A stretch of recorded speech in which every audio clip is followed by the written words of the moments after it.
ఘోర వార్తాలోకంకు స్వాగతం. ఈనాటి ముఖ్యాంశాలు: దారి మళ్లనున్న తుఫాను, అందరి కన్ను పోస్టల్ బ్యాలెట్ ఓట్లపైనే, చైనా గ్యాంగ్ చెరలో భారతీయులు, సింగపూర్ విమానంలో భారీ కుదుపులు, ఎన్నికల్లో ఓటింగ్ శాతం పెరగడం శుభపరిణామం, ప్రముఖ వైద్యులు జి సమరం, నేటి నుంచి ఆరోగ్యశ్రీ సేవల నిలిపివేత, ట్రస్ట్ అధికారులతో చర్చలు విఫలం, రేవ్ పార్టీలో తెలుగు నటులు, క్వాలిఫైయర్ 1లో సన్ రైజర్స్ హైదరాబాద్ పై ఘన విజయం, హెర్నియా రాకుండా తీసుకోవలసిన జాగ్రత్తలు. ఈరోజు వార్తలను చూద్దాం. దారి మళ్లనున్న తుఫాను. బంగాళాఖాతంలో ఏర్పడనున్న తుఫాను దారి మళ్లీ రాష్ట్రం నుంచి దూరంగా వెళ్లనుంది. ఈ తుఫాను ఆంధ్రప్రదేశ్పై ప్రభావం చూపుతుందని తొలుత భావించారు. అయితే తాజా వాతావరణ పరిస్థితులను బట్టి అది బంగ్లాదేశ్ వైపు వెళ్తుందని తేలింది. దీంతో రాష్ట్రానికి తుఫాను ముప్పు తప్పనుంది. ఈరోజు నైరుతి బంగాళాఖాతంలో అల్పపీడనం ఏర్పడనుంది. అది ఈ నెల 24 నాటికి వాయుగుండంగా, ఆపై తుఫానుగా బలపడుతుందని వాతావరణ సంస్థలు అంచనా వేశాయి. తొలుత వాయుగుండం వాయువ్య బంగాళాఖాతం వైపు పయనిస్తూ తుఫానుగా మారితే దాని ప్రభావం కోస్తాంధ్ర, ముఖ్యంగా ఉత్తరాంధ్ర పైన ఉంటుందని పేర్కొన్నాయి. అయితే ఐఎండీ తాజా అంచనాల ప్రకారం అల్పపీడనం దిశ మార్చుకుని ఈశాన్య దిశగా కదులుతూ మధ్య బంగాళాఖాతంలో వాయుగుండంగా మారుతుంది. ఆ తర్వాత మరింత బలపడి అదే దిశలో బంగ్లాదేశ్ వైపు వెళ్తుంది. దీని ఫలితంగా ఒడిశా, పశ్చిమ బెంగాల్ రాష్ట్రాల్లో భారీ వర్షాలు కురవనున్నాయి. ఆంధ్రప్రదేశ్ తీరానికి మధ్య బంగాళాఖాతం సుమారు 1000 కిలోమీటర్లకు పైగా దూరంలో ఉంటుంది. అంటే రాష్ట్రానికి 1000 కిలోమీటర్ల దూరంలోనే వాయుగుండం బంగ్లాదేశం వైపు మళ్లుతుండడం వల్ల దాని ప్రభావం ఏపీపై ఉండదు. అదే మధ్య బంగాళాఖాతంలో కాకుండా వాయువ్య బంగాళాఖాతంలోకి ప్రవేశించి ఉంటే రాష్ట్రంలో భారీ వర్షాలకు ఆస్కారం ఉండేదని వాతావరణ నిపుణులు చెబుతున్నారు. అందరి కన్ను పోస్టల్ బ్యాలెట్ ఓట్లపైనే. గత వారం రాష్ట్రంలో జరిగిన సార్వత్రిక ఎన్నికల్లో నమోదైన పోస్టల్ బ్యాలెట్ ఓట్లపై ఇప్పుడు రాజకీయ వర్గాల్లో పెద్ద ఎత్తున చర్చ జరుగుతోంది. 2019 అసెంబ్లీ ఎన్నికల్లో నమోదైన ఈ ఓట్లలో అత్యధికం చెల్లని ఓట్లుగా మిగిలిపోవడంతో ఈసారి అలాంటి పరిస్థితి ఉంటుందా? ఒకవేళ ఉంటే ఎంత మేర ఉంటుందనే దానిపై ఇప్పుడు అందరి దృష్టి కేంద్రీకృతమై ఉంది. కేంద్ర ఎన్నికల సంఘం గణాంకాల ప్రకారం గత ఎన్నికల్లో రాష్ట్ర వ్యాప్తంగా 2,95,003 మంది ఉద్యోగులు పోస్టల్ బ్యాలెట్ రూపంలో తమ ఓటు హక్కును వినియోగించుకోగా, అందులో ఏకంగా 56,545 ఓట్లు చెల్లని ఓట్లుగా గుర్తించారు. అంటే ఆ ఎన్నికల్లో మొత్తం పోలైన పోస్టల్ బ్యాలెట్ ఓట్లలో 19.17% ఓట్లు చెల్లనివిగా మిగిలిపోయాయి. ఇప్పుడు జరిగిన ఎన్నికలకు సంబంధించి రాష్ట్ర ఎన్నికల ప్రధానాధికారి ప్రకటించిన వివరాల ప్రకారం 4,44,218 మంది పోస్టల్ బ్యాలెట్ ద్వారా తమ ఓటు హక్కును వినియోగించుకున్నారు. కానీ గత 5 ఏళ్ల కాలంలో గ్రామ, వార్డు సచివాలయాల ఉద్యోగులతో పాటు వివిధ శాఖల్లో ఉద్యోగ నియామకాలు పెద్ద సంఖ్యలో జరిగాయి. ఇలా కొత్తగా ఉద్యోగాల్లో చేరిన గ్రామ, వార్డు సచివాలయాల ఉద్యోగుల్లో అత్యధికులు బిఎల్ఓలుగా లేదంటే ఇతర రూపంలో ఎన్నికల విధుల్లో పాల్గొన్నారు. దీంతో 2019 ఎన్నికల కంటే దాదాపు 50% అధిక సంఖ్యలో ఈసారి పోస్టల్ బ్యాలెట్ ఓట్లలో పెరుగుదల కనిపించింది. అయితే ఇటీవల కొన్ని రాజకీయ పార్టీలు రాష్ట్ర ఎన్నికల ప్రధానాధికారి ముఖేష్ కుమార్ మీనాను కలిసి పోస్టల్ బ్యాలెట్ లెక్కింపుపై అందజేసిన వినతి పత్రాలతో ఈసారి అధిక సంఖ్యలో పోస్టల్ బ్యాలెట్ ఓట్లు చెల్లని పరిస్థితే ఉంటుందా అన్న దానిపై అనుమానాలు వ్యక్తమవుతున్నాయి. ఎందుకంటే నిబంధనల ప్రకారం బ్యాలెట్ పత్రంపై గెజిటెడ్ అధికారి సంతకం లేకపోయినా ఆ ఓటును చెల్లని ఓటుగా కాకుండా లెక్కింపులోకి తీసుకోవాలంటూ ఆయా పార్టీలు తమ వినతి పత్రంలో విజ్ఞప్తి చేశాయి. దీంతో నమోదైన 4.44 లక్షల పోస్టల్ బ్యాలెట్ ఓట్లలో నిబంధనల ప్రకారం గెజిటెడ్ అధికారి సంతకంతో ఎన్ని నమోదయ్యాయి, ఎన్నింటిపై సంతకం లేకుండా ఉన్నాయనే దానిపై ఇప్పుడు రాష్ట్ర రాజకీయ వర్గాల్లో జోరుగా చర్చ సాగుతుంది. చైనా గ్యాంగ్ చెరలో భారతీయులు, విదేశీ ఉద్యోగాలంటూ కోటి ఆశలతో కంబోడియా వెళ్లిన భారతీయులు మోసపోయారు. కంప్యూటర్ ఆపరేటర్ ఉద్యోగమని తీసుకెళ్లి అక్కడ బలవంతంగా సైబర్ నేరాలు చేయిస్తున్న చైనా గ్యాంగ్పై సోమవారం తిరుగుబాటు చేసిన బాధితులు జైలు పాలయ్యారు. నిర్వాహకులు చిత్రహింసలకు గురిచేస్తున్నారని కొంతమంది బాధితులు విశాఖ పోలీసులకు మంగళవారం వాట్సాప్తో పాటు ఎక్స్ ద్వారా వీడియో సందేశాలు పంపించారు. దీంతో బాధితులను తీసుకువచ్చేందుకు విశాఖ పోలీస్ కమిషనర్ డాక్టర్ ఏ రవిశంకర్ ప్రత్యేక దృష్టి సారించారు. ఈ విషయాన్ని బ్యూరో ఆఫ్ ఇమిగ్రేషన్, విదేశీ వ్యవహారాల మంత్రిత్వ శాఖ దృష్టికి తీసుకువెళ్లారు. ఉద్యోగాల పేరుతో విదేశాలకు మానవ అక్రమ రవాణా రాకెట్ గుట్టు విశాఖ పోలీసులు 3 రోజుల కిందట బట్టబయలు చేసిన విషయం తెలిసిందే. ఈ కేసులో విశాఖ సైబర్ క్రైమ్ పోలీసులు గాజువాక ప్రాంతానికి చెందిన 3 ఏజెంట్లను అదుపులోకి తీసుకుని విచారించగా విస్తుపోయే వాస్తవాలు వెలుగులోకి వచ్చాయి. విదేశాల్లో కంప్యూటర్ ఆపరేటర్ ఉద్యోగాలు అంటూ గాజువాకకు చెందిన చుట్టా రాజేష్ విజయ్ కుమార్ సోషల్ మీడియాలో ప్రకటనలు ఇచ్చాడు. అది నిజమని నమ్మి విశాఖ నుంచే కాకుండా రాష్ట్రంలో సుమారు 150 మంది నిరుద్యోగులు 1.5 లక్షల రూపాయల చొప్పున చెల్లించారు. వారిని బ్యాంకాక్, సింగపూర్ల మీదుగా కంబోడియాకు పంపించారు. అక్కడ మరో గ్యాంగ్ బాధితులను రిసీవ్ చేసుకుని కంబోడియాలో పాయ్పెట్ వీసా సెంటర్కు తీసుకెళ్లింది. ఓ నెలకు టూరిస్ట్ వీసా చేయించి ఆ గ్యాంగ్ చైనా ముఠాకు విక్రయించింది. నిరుద్యోగుల నైపుణ్యం ఆధారంగా వారిని 2,500 రూపాయల నుంచి 4,000 రూపాయల అమెరికన్ డాలర్లకు చైనా కంపెనీలకు అమ్మేశారు. సింగపూర్ విమానంలో భారీ కుదుపులు. లండన్ నుంచి సింగపూర్కు బయలుదేరిన సింగపూర్ ఎయిర్లైన్స్ విమానంలో మార్గమధ్యంలో భారీ కుదుపులకు లోనైంది. దీంతో విమానంలోని ప్రయాణికులు ఒక్కసారిగా సీలింగ్ తగిలి చెల్లాచెదురుగా పడి గాయాల పాలయ్యారు. ఊహించని పరిణామంతో హతాశుడైన ఒక 73 ఏళ్ల ప్రయాణికుడు అస్వస్థతకు గురై ప్రాణాలు కోల్పోయారు. 30 మంది గాయపడ్డారు. వీరందరినీ ఆసుపత్రిలో చేర్పించి చికిత్స చేస్తున్నారు. వీరిలో 7గురికి తలకు తీవ్రమైన గాయాలయ్యాయి. బోయింగ్ 777 రకం SQ-321 విమానం మంగళవారం ఉదయం మయన్మార్ దగ్గరలోని అండమాన్ సముద్ర జలాలపై ప్రయాణిస్తున్నప్పుడు ఈ ఘటన జరిగింది. విమానం బయలుదేరిన 10 గంటల తర్వాత జరిగిన ఈ ఘటన వివరాలను సింగపూర్ ఎయిర్లైన్స్ ప్రయాణికులు వెల్లడించారు. ఘటన తర్వాత విమానాన్ని దారి మళ్లించి దగ్గరలోని బ్యాంకాక్లోని సువర్ణభూమి విమానాశ్రయంలో ల్యాండ్ చేశారు. గాయపడని ప్రయాణికులను వేరే విమానాల్లో గమ్యస్థానమైన సింగపూర్కు పంపించారు. ఎన్నికల్లో ఓటింగ్ శాతం పెరగడం శుభపరిణామం. ప్రముఖ వైద్యులు డాక్టర్ జి సమరం.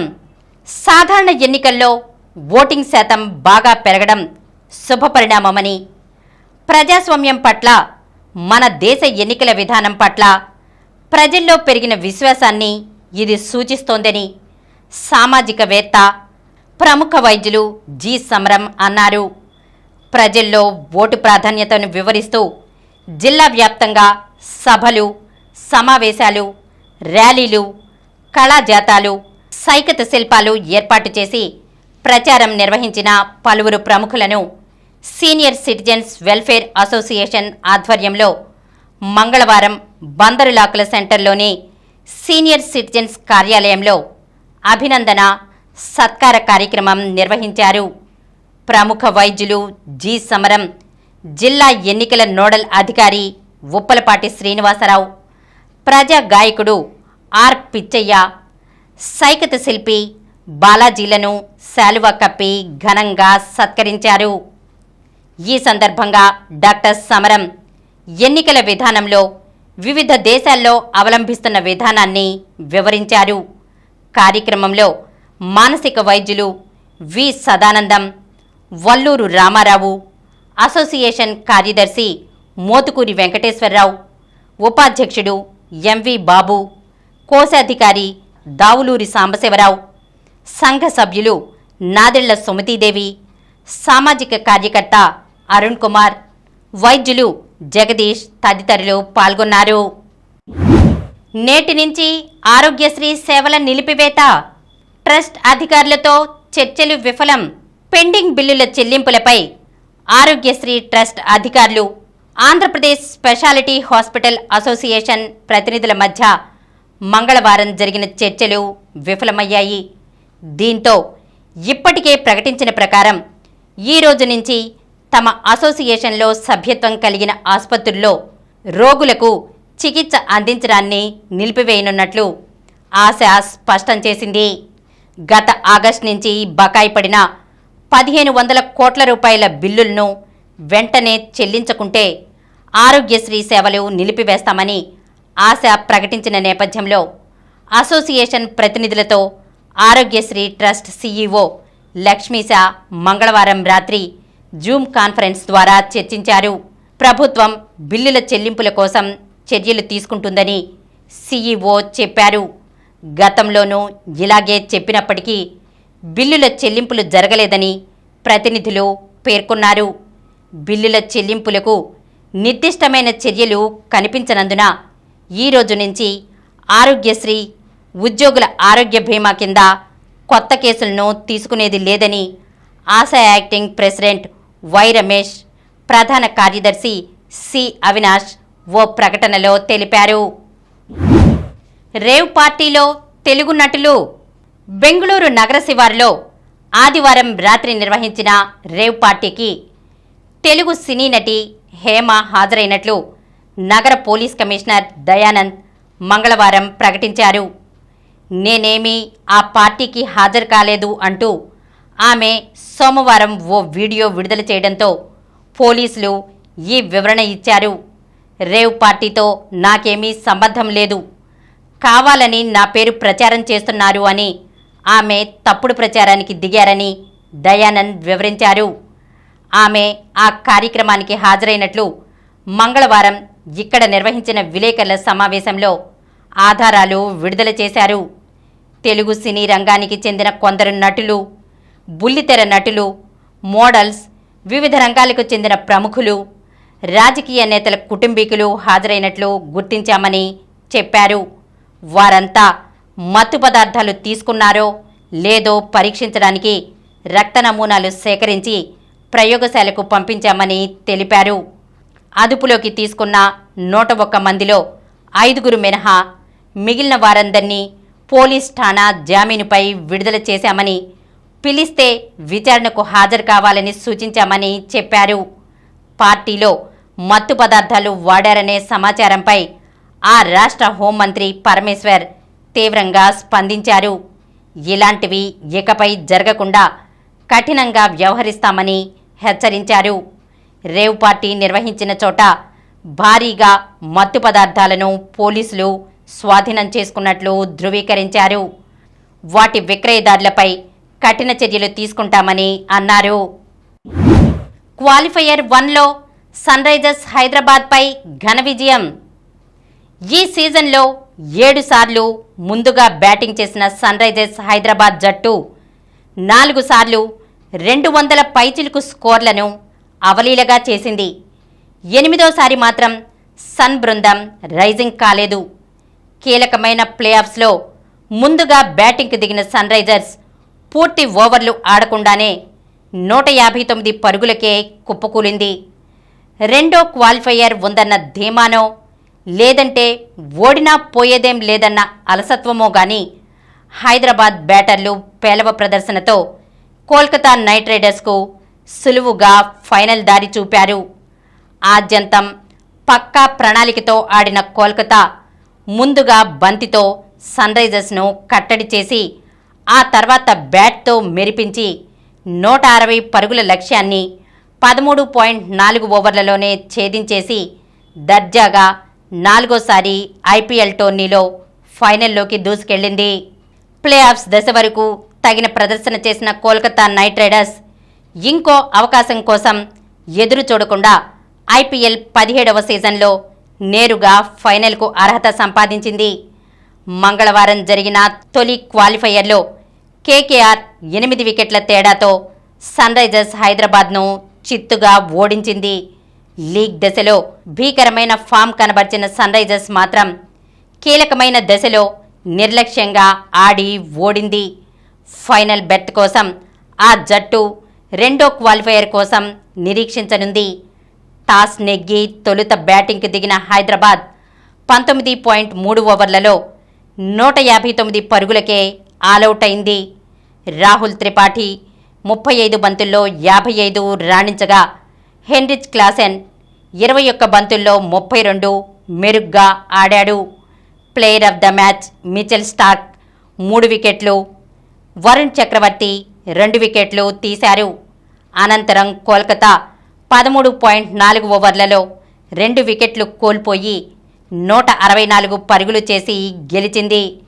కెప్టెన్ శ్రేయస్ అయ్యర్ 24 బంతుల్లో 58 నాటౌట్, వెంకటేష్ అయ్యర్ 28 బంతుల్లో 51 సన్రైజర్స్ బౌలర్ల భరతం పట్టి 3వ వికెట్కు కేవలం 44 బంతుల్లో 97 పరుగుల భాగస్వామ్యం జోడించడం విశేషం. గతంలో కోల్కతా జట్టు 2012, 2014లో టైటిల్ సాధించి 2021లో రన్నరప్గా నిలిచింది. హెర్నియా రాకుండా తీసుకోవలసిన జాగ్రత్తలు. చర్మపు తిత్తిలోకి పేగులు దిగిపోయి పొత్తికడుపు లేదా గజ్జల్లో హెర్నియా కనిపిస్తే వీలైనంత తొందరగా వైద్యుల్ని సంప్రదించి చికిత్స మొదలు పెట్టాలి. లేదంటే పొట్టలో చర్మం అడుగున ఏర్పడిన రంధ్రం పెద్దదైపోతూ సమస్య మరింత జటిలమవుతుంది.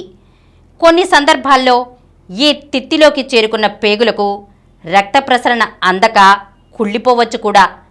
ఇలాంటప్పుడు ఆ పేగులు సెప్టిక్ అవుతాయి. ఇన్ఫెక్షన్ పెరిగి ప్రాణాలకే ప్రమాదం సంభవించవచ్చు. ఈ సమస్యను నిర్లక్ష్యం చేసే కొంతమందిలోనైతే పేగుల పనితీరు తలకిందులై మలం, ఆహారం కలిసిపోయి అవి వెళ్లే మార్గాలు తారుమారవ్వచ్చు. ఇది ఎంతో ప్రమాదకరమైన పరిస్థితి. ఇలా జరగకుండా ఉండాలంటే హెర్నియా లక్షణాలు కనిపించగానే ఆలస్యం చేయకుండా వైద్యుల్ని సంప్రదించాలి. హెర్నియా రాకుండా ఉండాలంటే పొత్తికడుపు మీద ఒత్తిడి పడే పనులకు దూరంగా ఉండాలి. అలాగే సర్జరీల కోసం అనుభవజ్ఞులైన వైద్యుల్ని ఎంచుకోవాలి. సాధారణ ప్రసవం, సిజేరియన్ సర్జరీ తర్వాత తప్పనిసరిగా పొట్ట కండరాలు బలపడే వ్యాయామాలు చేయాలి. మలబద్ధకం లేకుండా చూసుకోవాలి. మధుమేహాన్ని అదుపులో ఉంచుకోవాలి. దగ్గు తెప్పించే ధూమపానం మానేయాలి. పురుషులు ప్రోస్టేట్ గ్రంథి సమస్యలను సరిదిద్దుకోవాలి. బరువులెత్తేటప్పుడు క్రమపద్ధతి పాటించాలి. ఎత్తుకు తగిన బరువు మెయింటైన్ చేయాలి. అధిక బరువును తగ్గించుకోవాలి. దగ్గుకి కారణమయ్యే రుగ్మతల్ని అదుపు చేయాలి. ఇప్పుడు కొన్ని సంక్షిప్త వార్తల్ని చూద్దాం. రేపు పాలిసెట్ కౌన్సిలింగ్ షెడ్యూల్. పాలిసెట్ 2024 ప్రవేశాల ప్రక్రియను ఈ నెల 23 నుంచి ప్రారంభించనున్నట్లు సాంకేతిక విద్యాశాఖ కమిషనర్ చదలవాడ నాగరాణి తెలిపారు. ఈ నెల 24 నుంచి ఇంటర్ సప్లిమెంటరీ పరీక్షలు, ఇంటర్మీడియట్ అడ్వాన్స్డ్ సప్లిమెంటరీ పరీక్షలను ఈ నెల 24 నుంచి జూన్ 1వ తేదీ వరకు నిర్వహించనున్నట్లు ఇంటర్మీడియట్ విద్యామండలి కార్యదర్శి సౌరభ్ గౌర్ మంగళవారం ఓ ప్రకటనలో తెలిపారు. నేడు ఎలిమినేటర్ మ్యాచ్లో బెంగళూరుతో రాజస్థాన్ ఢీ. ఐపీఎల్ టైటిల్ రేస్లో నిలవాలంటే తప్పనిసరిగా గెలవాల్సిన మ్యాచ్లో నేడు royal Challengers Bengaluru, Rajasthan Royals జట్లు ముఖాముఖి పోరుకు సిద్ధమయ్యాయి. అహ్మదాబాద్లో రాత్రి 7:30 నుంచి జరిగే ఈ ఎలిమినేటర్ మ్యాచ్లో విజయం సాధించిన జట్టుకు ఫైనల్ చేరే అవకాశాలు ఉంటాయి. ఓడిపోయిన జట్టు టోర్నీ నుంచి నిష్క్రమిస్తుంది. మళ్లీ ప్రపంచ నంబర్ 1 జోడీగా సాత్విక్ సాయిరాజ్, చిరాగ్ శెట్టి ఘనత. నెల రోజుల తర్వాత భారత బ్యాడ్మింటన్ స్టార్స్ సాత్విక్ సాయిరాజ్, చిరాగ్ శెట్టి మళ్లీ వరల్డ్ నెంబర్ 1 ర్యాంకును అందుకున్నారు. ప్రీ క్వార్టర్స్లో గాయత్రి జోడీ Malaysia masters world tour super 500 badminton tourney మహిళల డబుల్స్ విభాగంలో పుల్లెల గాయత్రి, ట్రెసా జాలీ జోడీ శుభారంభం చేసింది. మరిన్ని వార్తా విశేషాలతో రేపటి గోరా వార్తాలోకంలో కలుద్దాం.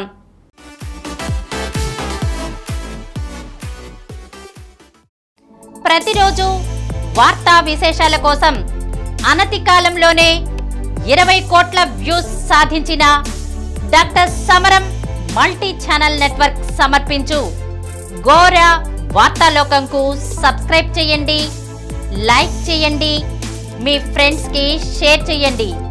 అలాగే ప్రక్కనున్న గంట సింబల్ని ప్రెస్ చేయడం మర్చిపోకండి. Please download Samaram Channels app from Google Play Store and watch your favorite channels. Click the bell icon and subscribe to the channels.